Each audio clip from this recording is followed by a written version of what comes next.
Hello students, welcome once again. Students, आज की video में हम क्लास 10th के लिए एक और सेट लेकर आए हैं। ग्रामर के क्वेश्चंस का सेट है 817HJ। क्वेश्चन है पहला, डायरेक्ट इनडायरेक्ट से। Rewrite the following sentence by changing it into indirect speech. Is this the way to the new parliament building? A motorist asked the policeman. एक motorist ने policeman से पूछा। अब ये question mark दिखाई दे रहा है आपको, तो ये हमारी स्पीच इंटेरोगेटिव सेंटेंस है। इसीलिए जब इंटेरोगेटिव सेंटेंस होता है तो हम यहाँ सेट 2 को बदलकर आस्क्ड लिखते हैं, जो कि ऑलरेडी लिखा हुआ है।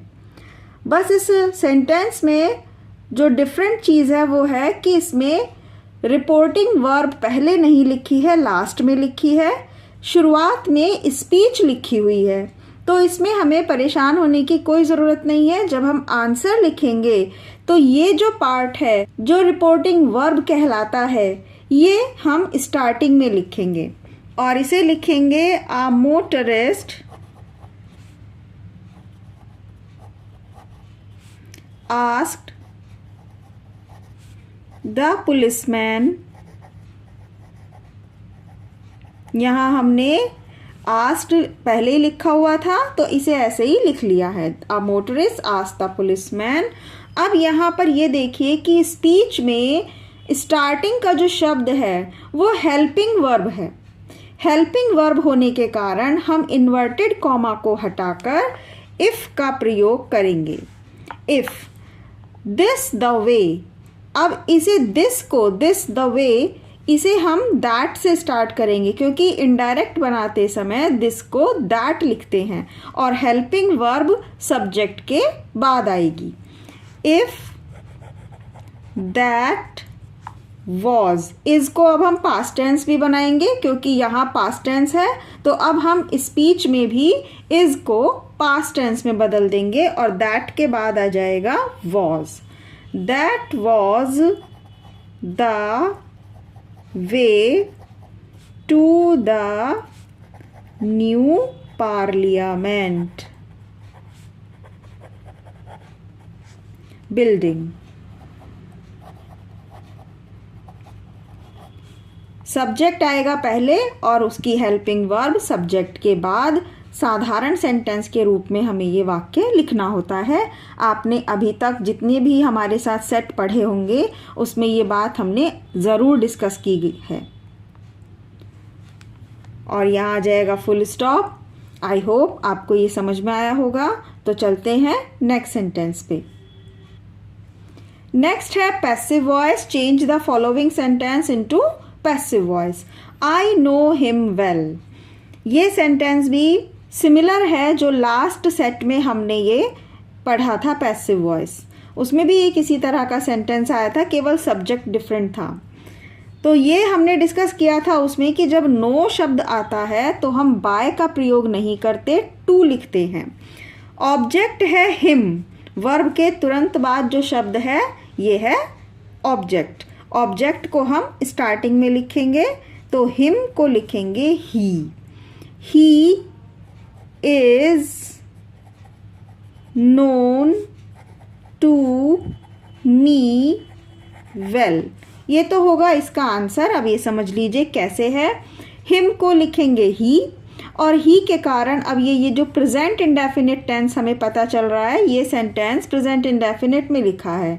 तो जब हम पैसिव वॉइस में बनाएंगे तो इज, आर या एम का प्रयोग करते हैं। ही के साथ आता है इज।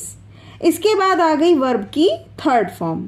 और जैसा कि अभी हमने कहा, बाय का प्रयोग नहीं करेंगे सब्जेक्ट लिखने से पहले। जो ऑब्जेक्ट बनाकर हम ये सब्जेक्ट लिखते हैं, इससे पहले बाय का प्रयोग नहीं करेंगे, टू प्रीपोजिशन का प्रयोग करेंगे। और आई को चेंज करेंगे मी में और वेल का well. He is known to me well. Passive voice में हमेशा वर्ब की थर्ड फॉर्म आती है। नेक्स्ट है punctuate the following using capital letters also wherever necessary. अभी तक हमने 2023 के सारे सेट ग्रामर के स्टडी कर लिए हैं और अब हम 2024 के सेट स्टडी कर रहे हैं। और अगर आप मिस कर गए हैं उन सभी को तो आप डिस्क्रिप्शन बॉक्स से जाकर वो सारी वीडियोस देख सकते हैं। पंक्चुएशन हम उसमें बहुत अच्छी तरह से डिस्कस कर चुके हैं और ज़्यादा डिफ़िकल्ट भी नहीं है। पंक्चुएशन करने के लिए आपको कैपिटल लेटर का ध्यान रखना है और जहाँ कहीं भी ज़रूरी शब्द, ज़रूरी निशान, चिन्हों का प्रयोग करते हैं उनको ध्यान रखना है। अब जैसे ये है, फर्स्ट लेटर हमेशा कैपिटल लिखा जाएगा, तो ये हो गया इस तरह से HE, ही सेड।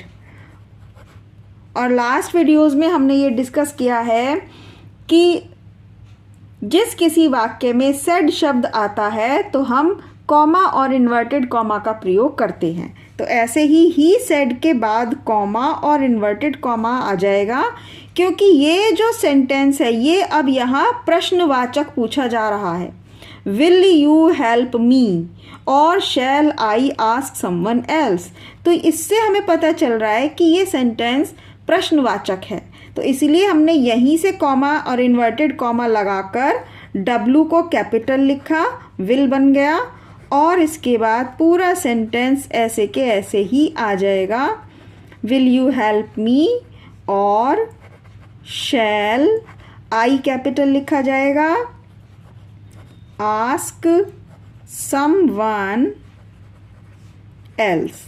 और सेंटेंस कंप्लीट होने के बाद इन्वर्टेड कॉमा क्लोज होगा और क्वेश्चन मार्क आप इस तरह से बना देंगे। ये हो गई पंक्चुएशन।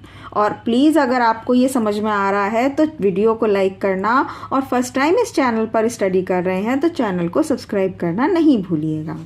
नेक्स्ट है translate the following into English.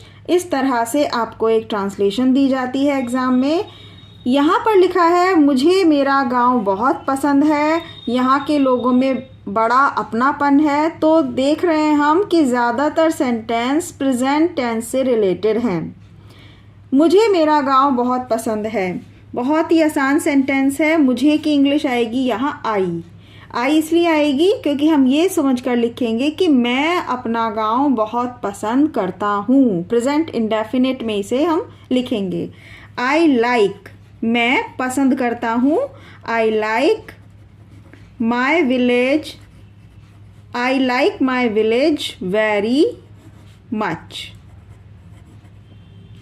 यहाँ के लोगों में बड़ा अपनापन है। हियर पीपल आर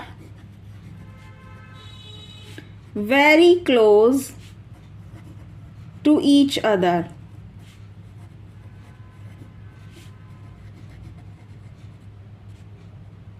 मेरे गांव में कारखाने नहीं हैं। There are no factory, no factories.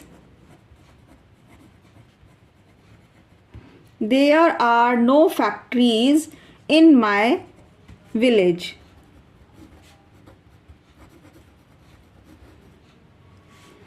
इसलिए यहाँ प्रदूषण भी नहीं है।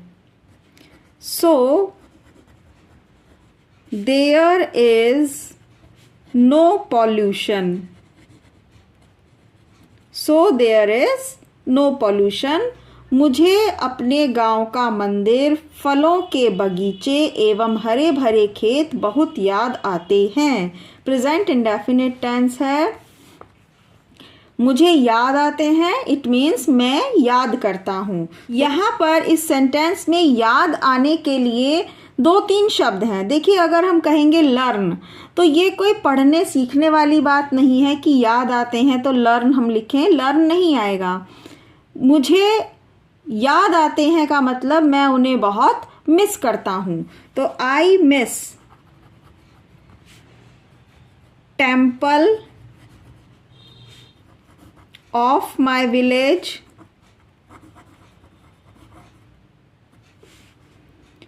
orchard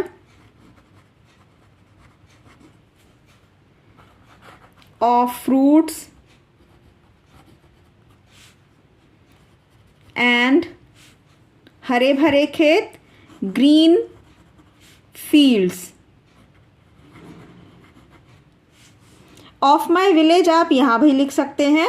I miss temple orchard of fruits and green fields of my village